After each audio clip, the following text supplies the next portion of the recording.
Okay, hey everybody, my name is Aaron, and this is August 13th, 2013, and today we're going to be interviewing Peter Lindemann, and recently we had a conference about 6 weeks ago in Hayden, Idaho, and we had a handful of speakers there, and we had about 150, 160 people fly in from all over the world to listen to these presentations.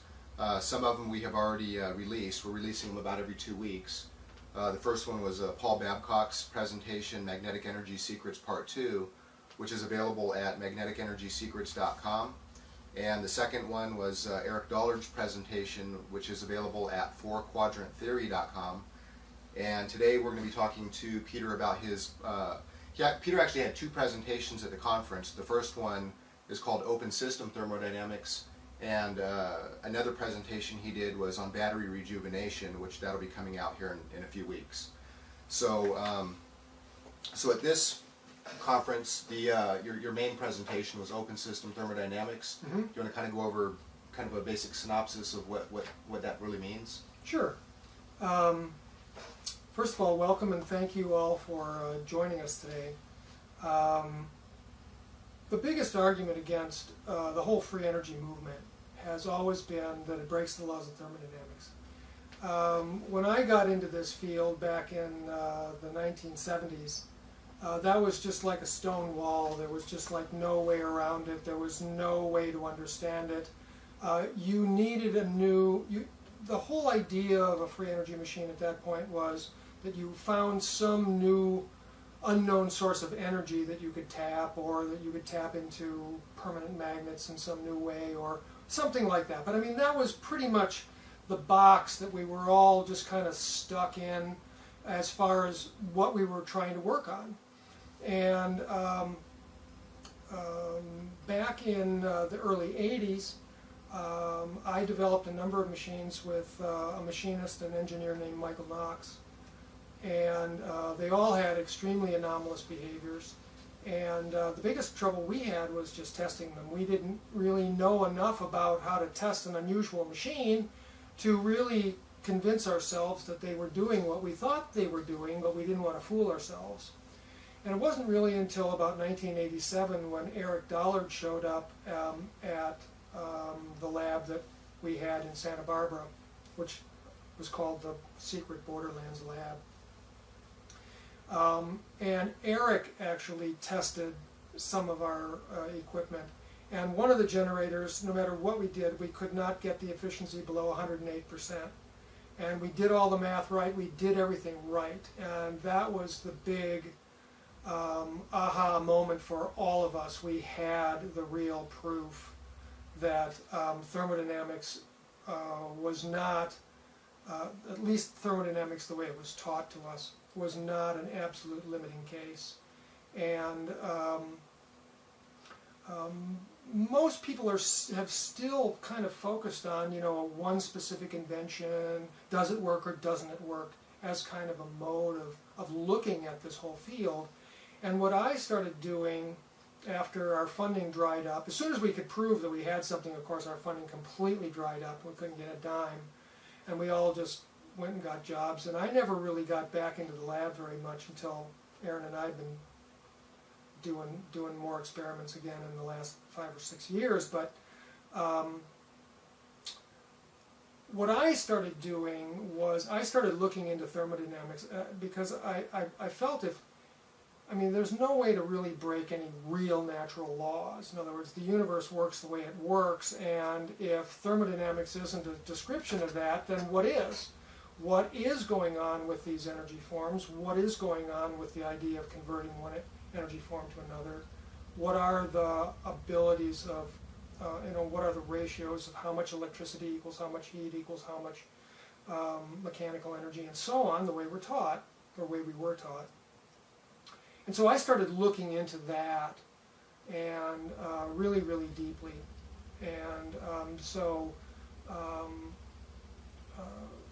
what comes out of that is that the supposed laws of thermodynamics are really about a specific set of experimental data based on the work of James Joule, Sadi Carnot, and with philosophical adjustments made by Hermann von Helmholtz and Rudolf Clausius, primarily those four guys. And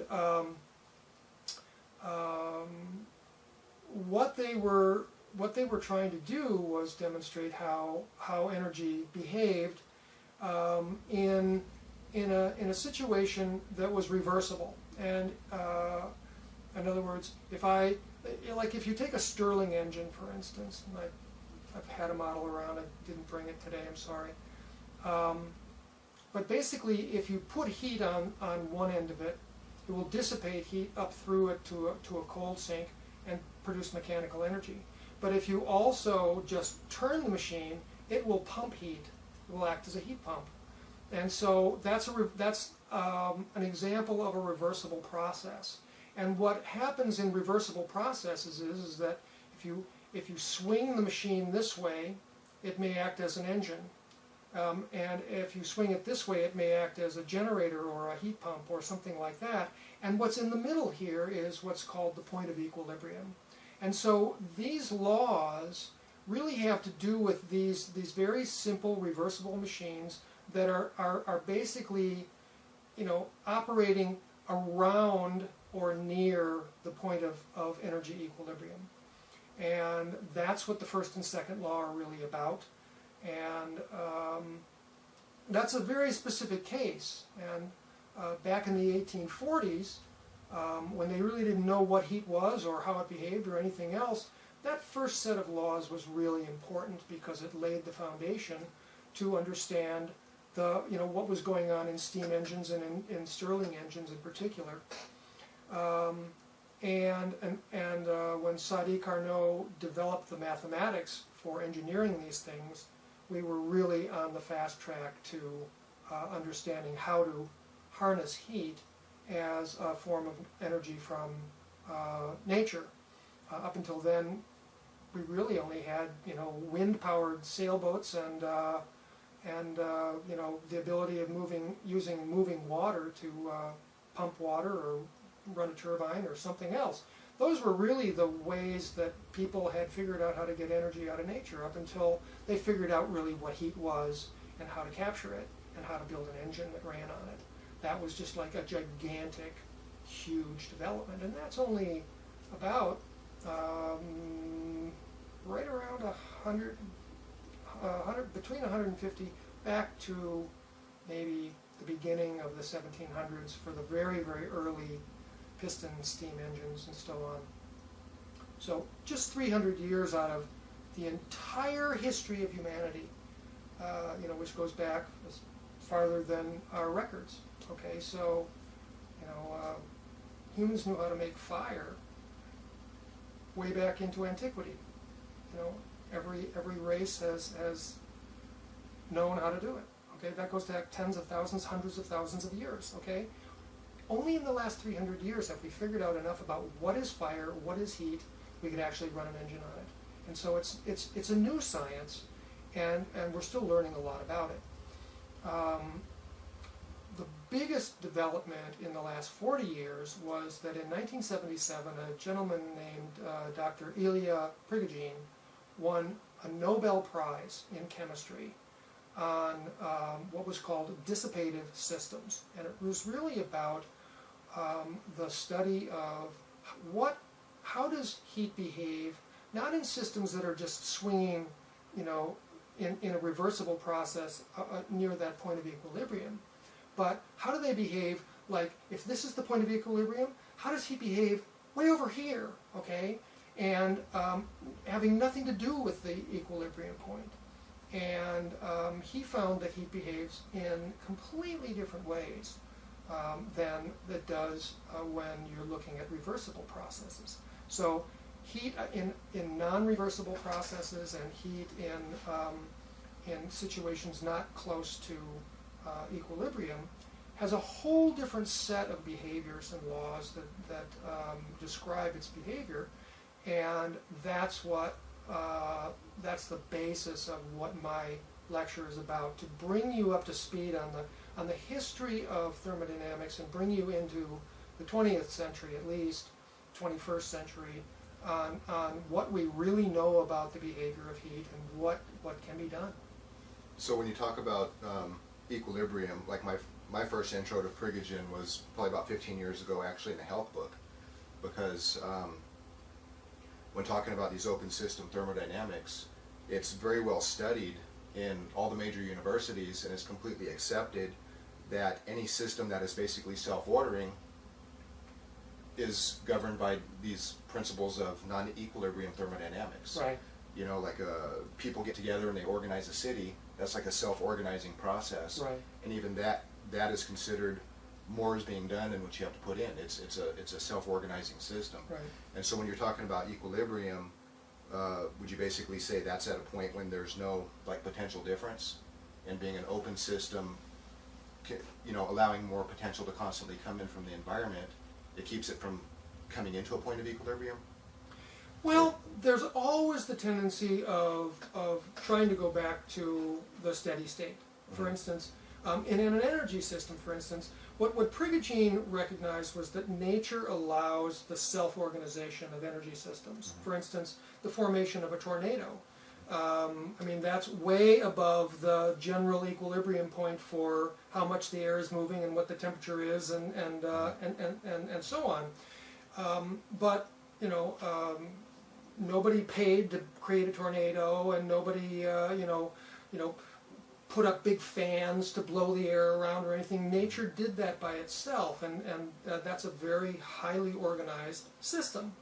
And so what Prigogine said was, and obviously a tornado has significant thermodynamic aspects to it. You know, cold air dropping through warm air. You know, the jet stream has to give it a swirl and all kinds of other things. But after that, it really ramps up and takes off by itself, which is what this idea of self-organization is in Prigogine's model. And he recognized that anything, the natural world can do this, and does it all the time. And so basically, but eventually the tornado will dissipate again. Okay, so what he recognized was there were two fundamental processes. There was energy organization, there was energy dissipation, and there was the recognition that nature itself could self-organize above the general background equilibrium while levels. it's still dissipating energy. It can dissipate, it can organize, it can, and usually energy is given off by the system during that dissipation. And so, like with the so-called free energy systems, or over unity, whatever you want to call it, over 1.0 COP systems, it's not about preventing entropy; it's about delaying it, so that through these processes, Correct. it's constantly able to produce work way more than just a closed system, which is locked off to any other form of input. Correct, and that's exactly what Prigogine said. That we weren't saying that entropy doesn't happen. We're just saying that due to these self-organizing processes, we can even dissipate an energy, but then that energy can be caught up in a new self-organizing system that would delay its ultimate dissipation, so that it could never be used again. Right. That would be the final entropy. And so yes, I mean, he laid out all this. So, like, there's different references and stuff, even some of the Bedini motor stuff that talks about like regauging. So that's basically the process of reorganizing, where constantly it's dissipating energy, but at the same time a new potential difference is established over and over and over. So that's the self-organizing principle, that by creating that potential difference, you have new, fresh environmental potential that's able to come in and constantly do more work to bring these things over 1.0 COP.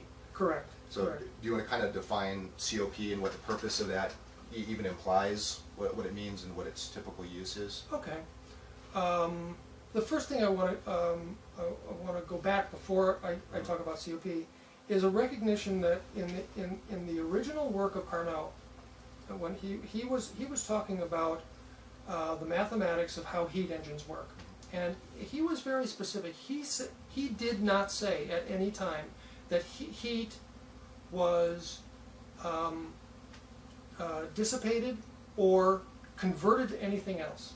What he said was that the heat was always conserved, and that the heat passed from a high temperature reservoir through the machine to a low temperature reservoir where it would disperse, sort of like dissipation, into the lower temperature, but that 100% of the heat went from here to here.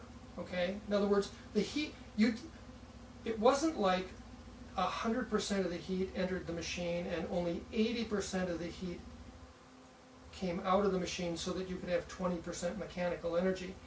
Absolutely not. 100% of the heat went through the machine. And so it was the temperature gradient difference that really was what you could convert into work, into mechanical energy. Okay? You weren't converting heat, you were converting that temperature gradient. And that's an important thing, because now if we look at a COP, and typically the COP means coefficient of performance, and that terminology was originally developed to describe the action of heat pumps, refrigerators, and air conditioners and so on, are biggest uses of heat pumps today. Which is completely standard, accepted terminology for... Hopefully you've got one. We wish we had one in this room right now. But what the laws say is that heat will move from a high temperature gradient to a lower temperature gradient. So what a heat pump does is it takes a cycle of a working fluid and it decompresses it on one side and puts it in a radiator, and that makes it really cold. And then so heat from the environment can move into that cold zone. Okay, so and that's what's happening inside your refrigerator. The heat pump arrangement is actually making a radiator that's colder than the temperature of the icebox.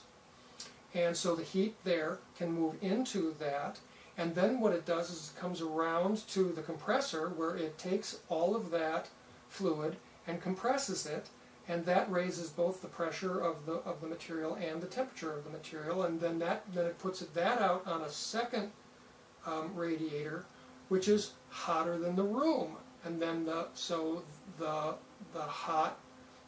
heat now in that concentrated form can now disperse into the room, and that's how your refrigerator works. It's very straightforward. So it takes advantage of the fact that heat will always move from a high temperature to a low temperature, and so it just creates this working loop that has two zones, one of them that's colder than what you want and one of them that's hotter than the rest of the room.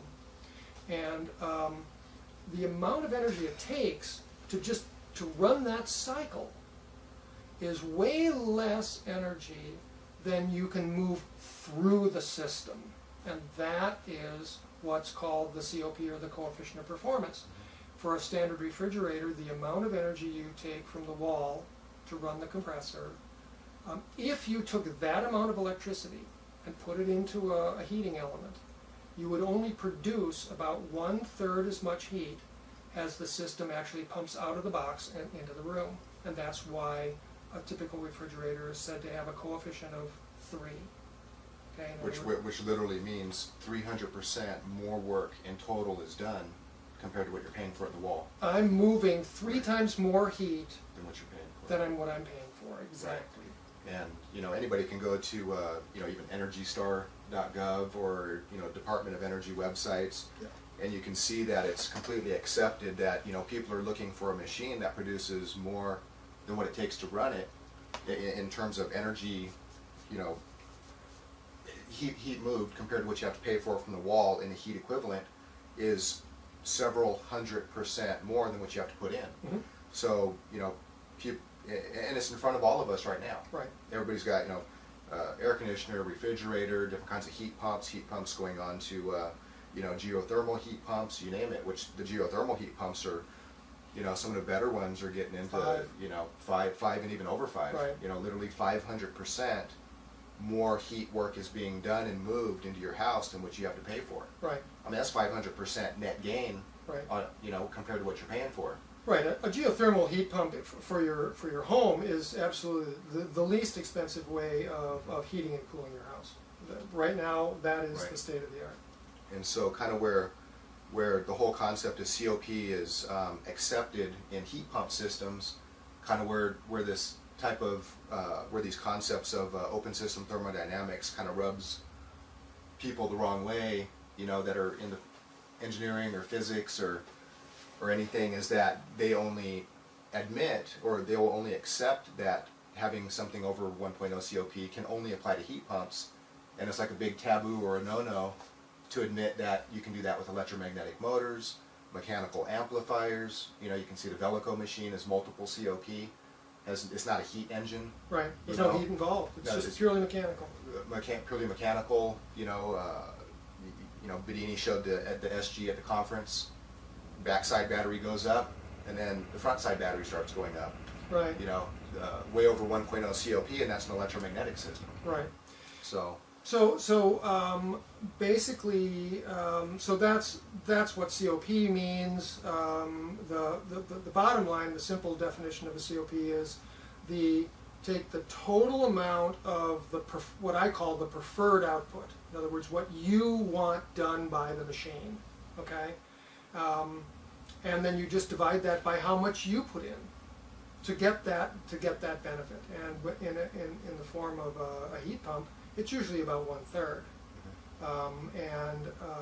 What this lecture is about is to show you that patents have issued on a wide variety of energy systems that use these principles, use the principles of using energy again or using environmental energy,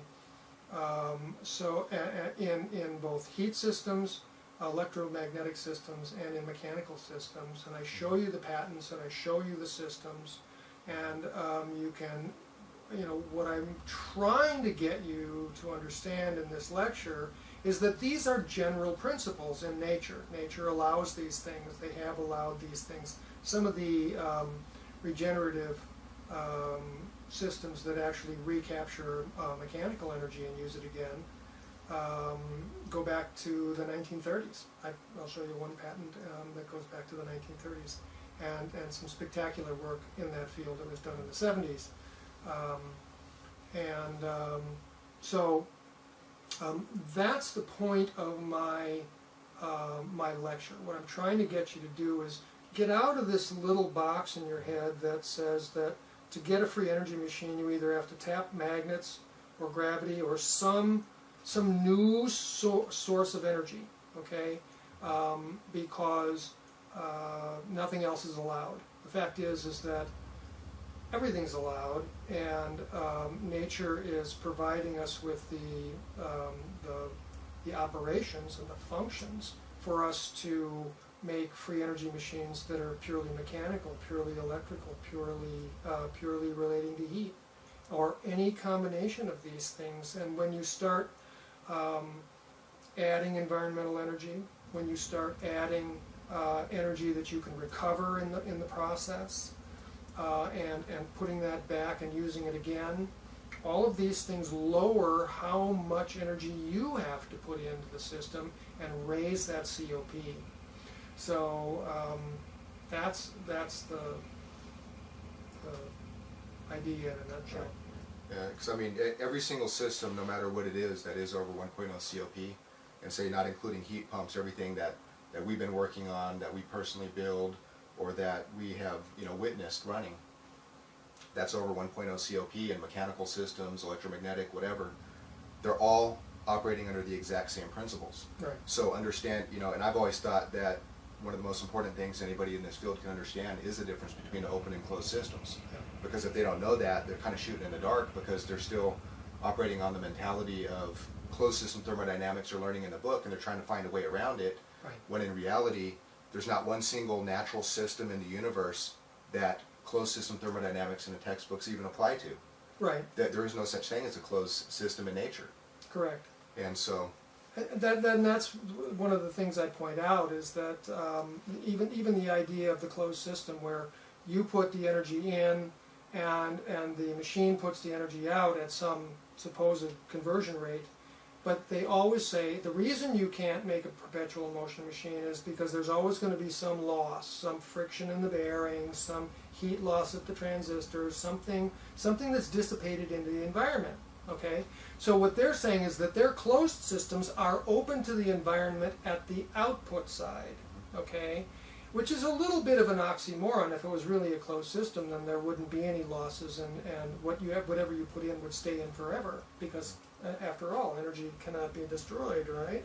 So once you see how thermodynamics developed, once you take a look line by line about the fundamental behaviors that Sadi Carnot and James Joule and Rudolf Clausius and these guys specifically state that these things work this way. And when you put those to the test on the bench, you find that they don't quite do that. And that's what we've done, and that's the evidence that I bring forward in this lecture. And basically, not only just being, scientifically minded or mechanically inclined, you basically have to become a historian to dig into it to see, what the facts are. Well, that became a huge history lesson. Yeah, that became my role anyway. Hopefully you don't have to become a historian and dig into this stuff for 25 years because. Well, you give the references. I give the references and everything. We're actually trying to teach you these things and show you methods. But the one thing I can say is I really think this is one of the most important lectures I've ever given. This is really the overview that I approached the entire field by at this time, and I just wanted to give you that advantage. I really believe that if you learn this material, you'll never look at the free energy field the same again. Yeah, it becomes so obvious. Yeah. I mean, I tell people that I see free energy dripping off the walls all the time, and I don't know that almost any process that doesn't have some sort of regenerative, characteristics to it. Right. So anyway, that's it in a nutshell.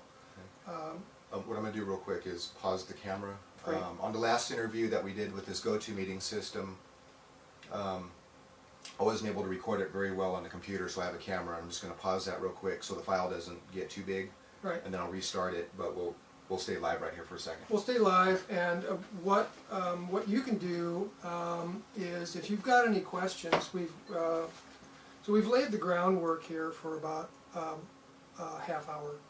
Okay, so let me pause this real quick. I'll see if I can pick the voice question Sure. and see how that works. Okay, let's see if we can take some voice questions here. Hello, Bob. Are you there? Yeah, I'm here. Hey, yeah. So you have a little hand raised there. Do you have a question for Peter? At this point, it's pretty fascinating. I'm really I've been working a lot with these heat pumps. I work at the College of Marin. We have these thermo, and they're maglev. They're made by Multistack, and they're pretty fascinating as far as their efficiencies. And I think that might be one of those 5 times COPs that you were talking about. Mm-hmm. But they're like 150-ton compressor, and they're like 6 inches to 12 inches long. It's pretty amazing. That's really high energy density there. That's fantastic. Thanks for sharing. Hello, is Curtis Briley there, or Briley? Yes. Hi, do you have a question for Peter? Hello, Peter. Hi. My name is Curtis, and a lot of the people that are trying to push free energy are going the route of getting patents, and they don't want to release information. Right. But people like Bedini and some other people, Patrick J. Kelly, I believe, has put out various publications. He's trying to get people to go the route of putting it into the public domain so that everybody has that. Can you specifically mention types of systems that we can follow, that we can make to prove to ourselves? That's my question. Sure. One of the reasons I put this lecture together, it cites a wide variety of patents that are already in the public domain. I believe that individual inventors should be left to decide the wisdom of that route by themselves. I will tell you that that for most inventions, patenting is still the best route that I know of, and here's the reason. You probably have a smartphone, and I can guarantee you if the ideas for making smartphones had been published instead of patented, you wouldn't have one, because it just takes an awful long time for ideas to get around, and it's such a high-tech piece of equipment that you don't have the capability of building a smartphone in your garage for any price. Okay, if you take a look at what I tell people is this: any of these energy machines are going to have to, you need a machine shop and various types of machine tools, a wide variety of skills and equipment and so on to build working prototypes. That is well above the general garage level enthusiast. I used this example. If you wanted to make a ballpoint pen, I can go to Walmart and buy a ballpoint pen for 25 cents, okay? And that's because they're making zillions of them.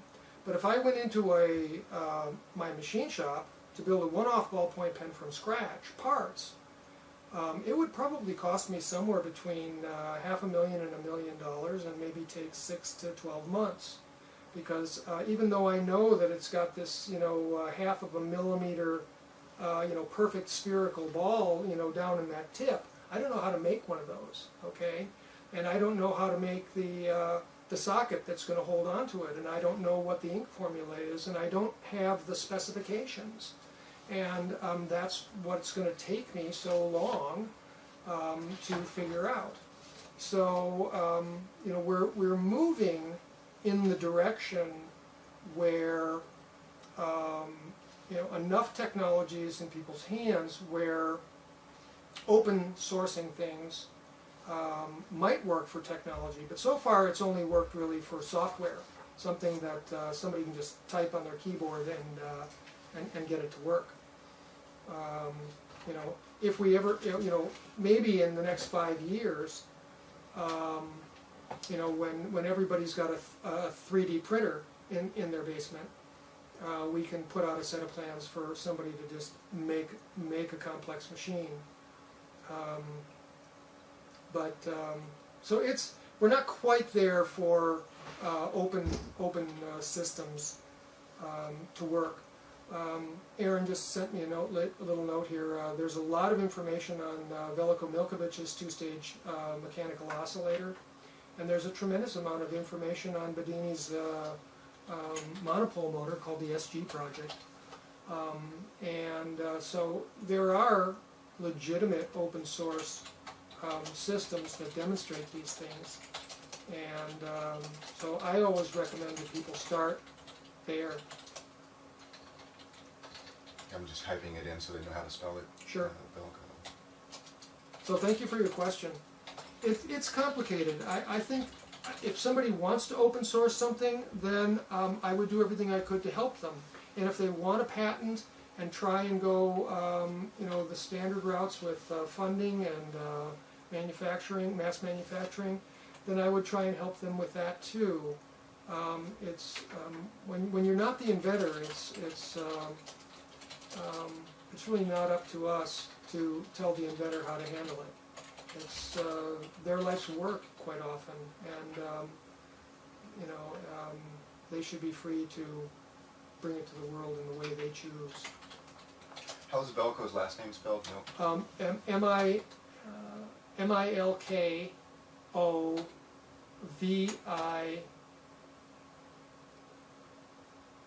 V-I-C. Okay, and Velco, V-E-L-J-K-O. V-I-L...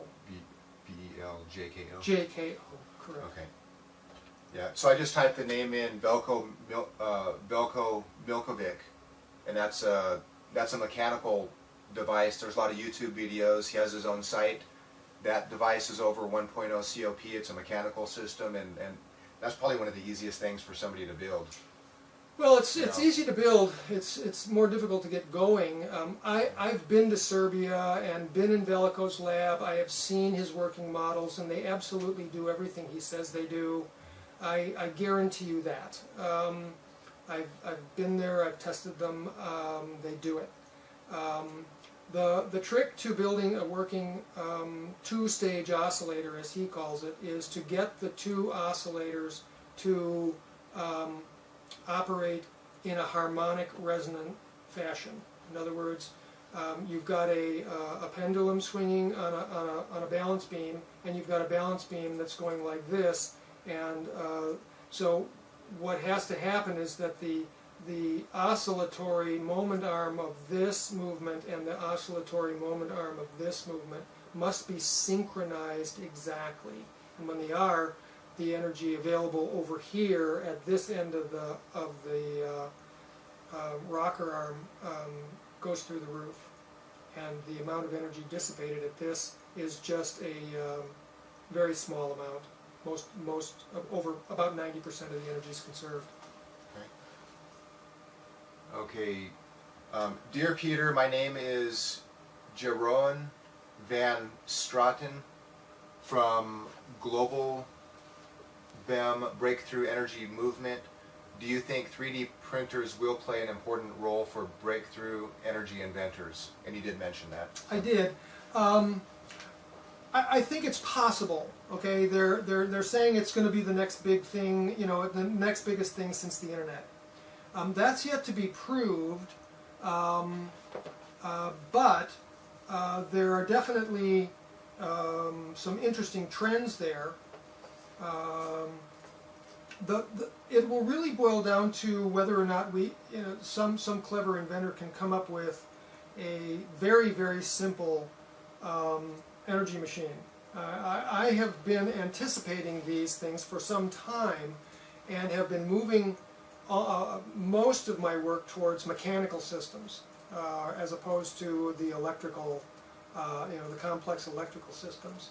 I have been very, very interested in the possibility of what I call a mechanical amplifier. If you put 1 horsepower in here, there's just a group of mechanical actions in the box, and then out here comes 2 horsepower or something like that.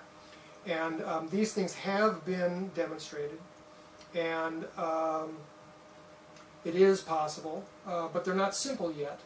And but if we can come up with something that's very straightforward from a mechanical point of view to build, then I think a 3D printer could play a huge role in making these things more widely available, because we would break the embargo on mass production of these things.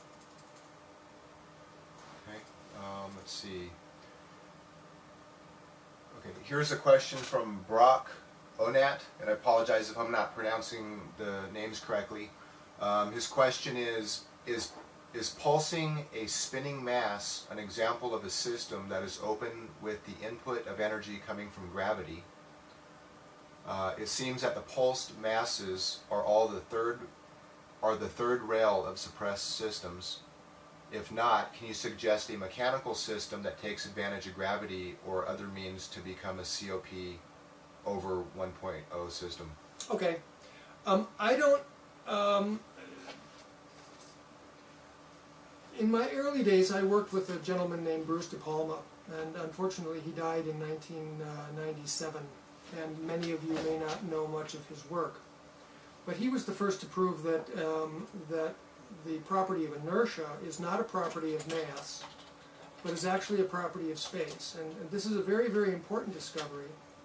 And what it means is that simply by rotating an object, you polarize the inertia of that space.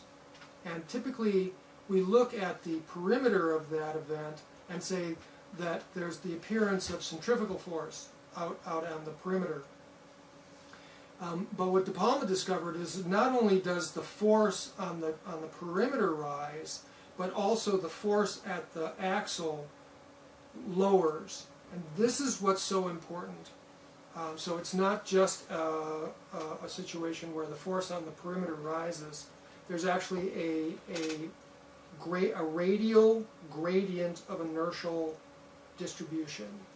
And what that means is that you can create some very, very simple things that can prove that you can use centrifugal force as what I call a force multiplier in a wide variety of very simple systems. Let's take a look at a hydro turbine, for instance, a water turbine. You may know what a Pelton wheel water turbine is. It's a wheel that has little cups on it, a whole bunch of little cups all around like that. And when you spray water at these cups, it forces the wheel to go around. And that's a useful design within a certain power range. And Pelton wheels are well known in the hydro industry. However, if you want to take advantage of centrifugal force as a force multiplier, what you want to do is you want to build a machine that looks kind of like the Pelton wheel, except it's inside out. What you want to do is you want to bring the water down into a wheel that has nozzles on it around, and then the cups of the Pelton wheel are stationary around it.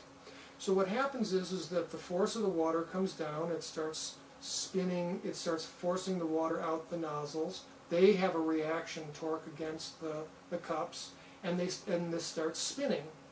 And as this spins up, what happens is that the centrifugal force in that arrangement starts making the water come out with higher and higher and higher force, because now the weight of the water isn't the only thing that's creating the pressure at the nozzle. Now the weight of the water plus the centrifugal force is creating how much thrust that nozzle can generate, and therefore you can build a water turbine that uses less water and produces the same amount of mechanical energy just by taking the idea of a Pelton wheel and turning it inside out and making the nozzle spin instead of the cups. So that's one way of doing it.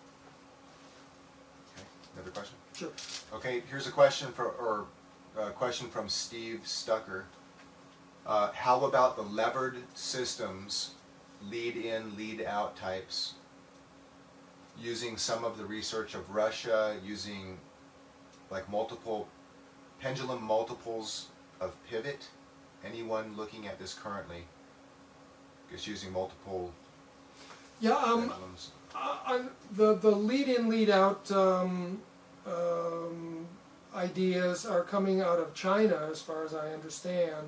Yes, Lawrence. Yeah, and I have not studied those things. I have considered those to be, I just, there's only 24 hours in a day, and I have not studied those materials. I have found the answers that work for me elsewhere. Now those systems may well have a lot of commonality to what we're talking about, and that would be for you to decide. But I'm really not qualified to comment on the lead-in, lead-out stuff and some of the other stuff that's happening in Russia that I'm not familiar with. I'm sorry. Good question. I just don't know. Let's see.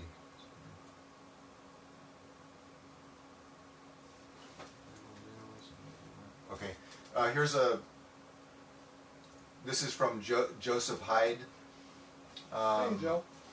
Aaron, Peter, are either or both of you aware of Dr. Randall Mills at Blacklight Power Inc. and also his Milsian molecular modeling software? His main claim to fame is the discovery that there was a lower energy state to hydrogen Correct. than what we've been led to believe, Correct. and was ground state of hydrogen, or led to believe was the ground state of hydrogen. So he's been able to extract that energy that is available below the ground state, not 0 point or anything like that, and extract useful energy from it. Yes. Yes. Randall Mills burst on the scene about 12 years ago. Had Blacklight Power was about to do a stock offering on the Nasdaq, and their goal was to raise $100 million. And right about that time, a number of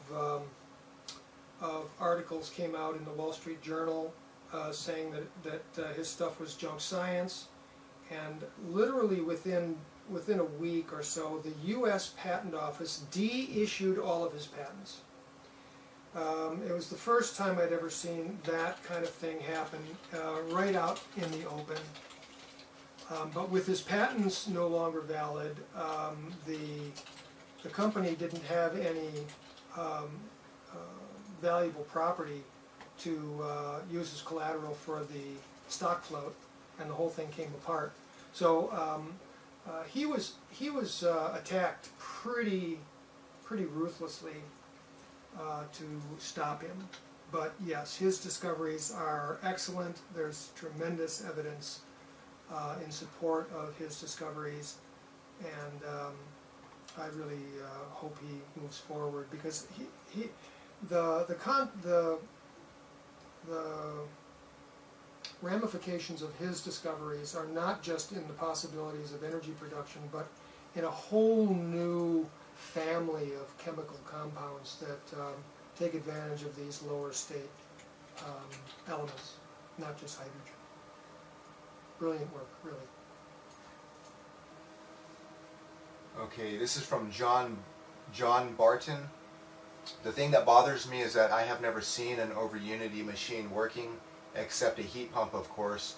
All it would take is for an inventor to go into any engineering department and show the academics. They would crowd around it, and they wouldn't be able to leave it alone until they had figured out the new science, reverse engineered it, making their own, doing experiments on it, then it would be accepted. Why has this not happened yet? Well, it hasn't happened because, and I talk about this in my lecture, is that there's an economic model that has been overlaid on physics. Because science costs money, and the people putting up the money about 150 years ago started leveraging the situation to the point where they only wanted to fund the things that would make them money and not make anybody else money. And you may not believe that that's the actual reason, but you're welcome to believe anything you want. Basically, we are not operating in a free market. We are not operating in an open market where the best ideas naturally gravitate to the top, and that's primarily the reason. I'll give you a good example that happened to Paul Babcock. He has developed a system where any electric motor or inductive power supply for a lighting system, a ballast type of arrangement, can be pulsed with DC instead of run on a continuous AC. And then the inductive collapses from that can be recaptured on a capacitor and then used again to offset the next pulse, and so on. And in this way, he's developed a very simple circuitry, gotten patents for it, and developed electric motors and lighting systems that can save about 50% on the energy use for running these appliances. Some of his stockholders wanted some sort of third-party vetting of this, and they contracted a professor at a university to run some tests, and that was set up. And it cost about $5,000, and they went in there. They set up all the tests. They got all the metering right and everything else. And one of the grad students who was helping the prof with the testing, all of a sudden was looking at his scopes and realizing that the system was showing on the watt meters on the output was showing about 20 or 30% more energy than was coming from the supply. And he just said, "Paul, what are you doing? This thing's actually running on more energy than it's taking from the wall." And he said, "Yes, that's what you're here to test. That's what you're here to verify." And because he was basically recapturing some of this energy from the inductive collapse of the power supplies. And so the student goes to the prof. The prof comes over, looks at the meters and everything, and he turns to Paul, and instead of saying, "This is fantastic, this is wonderful, we'll write up the paper right away," what he said was, "Oh, no, you don't. You're not doing that in my laboratory." That was basically what he said. And literally 10 minutes later, they were all out in the parking lot again. And he threw them right out of the lab. So he says, "You're not going to show that stuff here." So this is just what happens. And whether or not you believe it, and whether or not you think, you don't know. You haven't had these experiences. Everybody who's had these experiences, was just as shocked as you think you are now. But of course, I don't think you believe me. You think this is an excuse, but it's not. Right. Just have one comment and then a final question. Sure. Okay. And just to let everybody know, Peter's presentation, I'll put the link in the chat, and that'll be available right at the end of the presentation or the interview here. Joseph Hyde just mentioned some stuff about a YouTube video. We won't be able to get to watch that right now, but just commenting that the whole universe seems to be open or perpetual motion machine. And then he also mentions Professor Eric Laithwaite, yes. With his gyroscope Absolutely. experiments. Yeah, Laithwaite has demonstrated changes in gravity, lighter than, machines losing weight during operation, these kinds of things. Lifting a huge... Absolutely. Lifting a huge weight. Those patents go back to, the 80s. And in fact, De Palma was in contact with Professor Laithwaite during the 80s. And even Bruce De Palma developed a machine he called the force machine, which weighed less on an industrial scale when it was operating than when it was not operating. So yeah, these things are possible. Okay. Have been done. Then one final question. My name is John Sale. Peter, are you familiar with the work of David Squires, E.E.? And how do you evaluate his work? Thanks. Yes, Dave Squires is a personal friend. I've known him for years. I have collaborated with him on a wide variety of designs. And I think he is one of the most knowledgeable and gifted motor designers on the planet today. So that's my personal bias. I think his work is impeccable.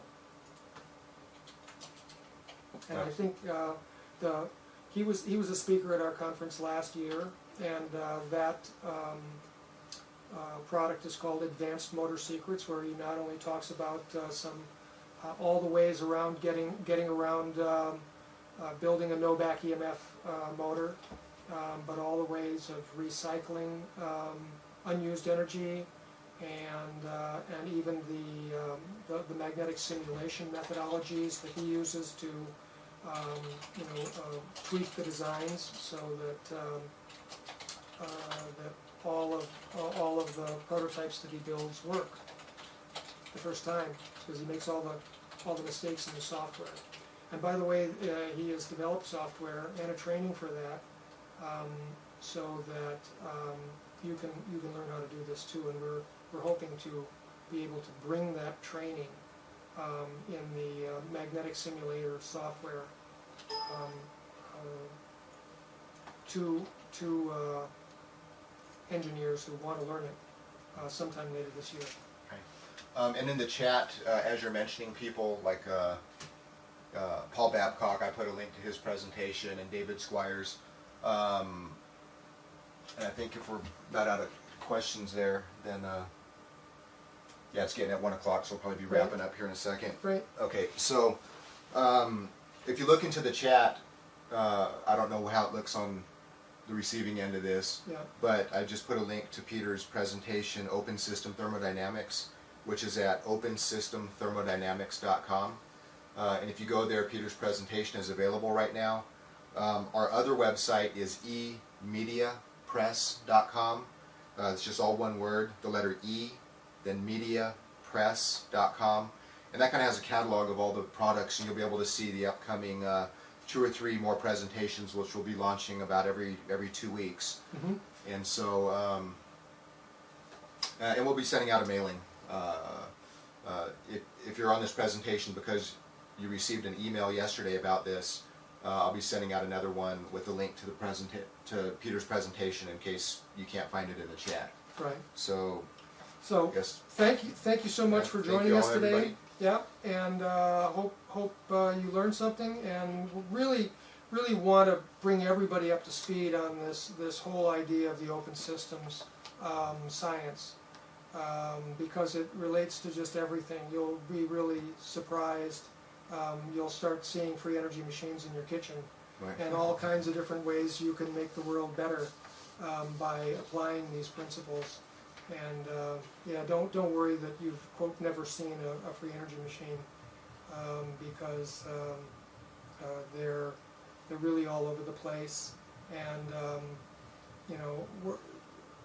the idea of a free energy machine is quite often limited to just something that runs itself, with supposedly no input or something like that. Those are all fantasies. If it's an energy machine, it's going to run on energy. It's going to have an energy. It's going to have one or more energy inputs, and we're not peddling nonsense. All we're saying is that the machine can be constructed in such a way that those energy inputs come from the environment, come from energy that it can recover, and so that it can use it again, and these types of things, so that your inputs can be lower and lower and lower, and if they can come down to zero, then the machine will run itself.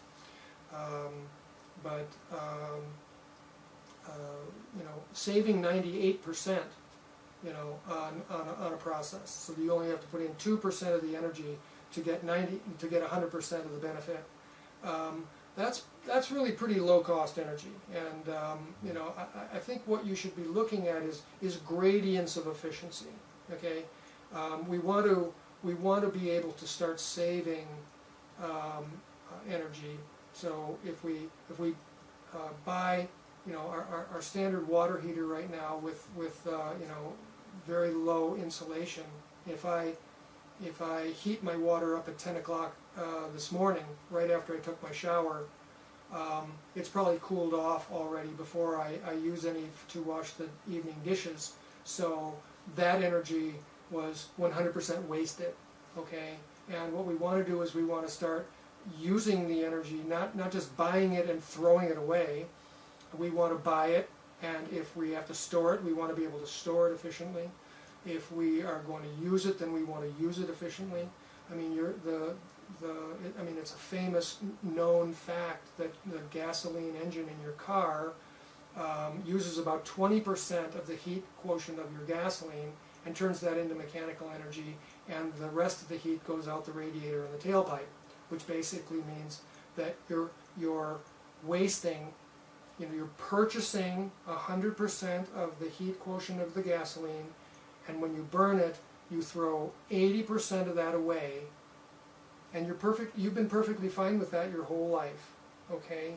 So the idea is that we want to do better than that, and get out of this silly little box that we're looking for new, sources of energy. What we're trying to do is raise the efficiency of everything so that our inputs go down. And that's where the real free energy is. That's why nobody's finding it. That's why people come on here and say, I've never seen one. They probably don't exist. Because you're looking in the wrong place. It reminds me of the old joke. A man on a dark night comes up to a place where there's a street light and there's somebody looking around on the ground. And he says, well, what are you doing? He says, I'm looking for a coin. And a silver dollar that I dropped here. And the guy says, well, where did you drop it? And he says, well, I dropped it about 20 feet over there in the dark, but I thought I'd come over here and look under the light. Quit looking where there isn't any energy and start looking where all the energy is. And that's all I can. That's the message. Right. Okay. So thank you very much for joining Thank us. you, everybody. Yeah, take care. Okay.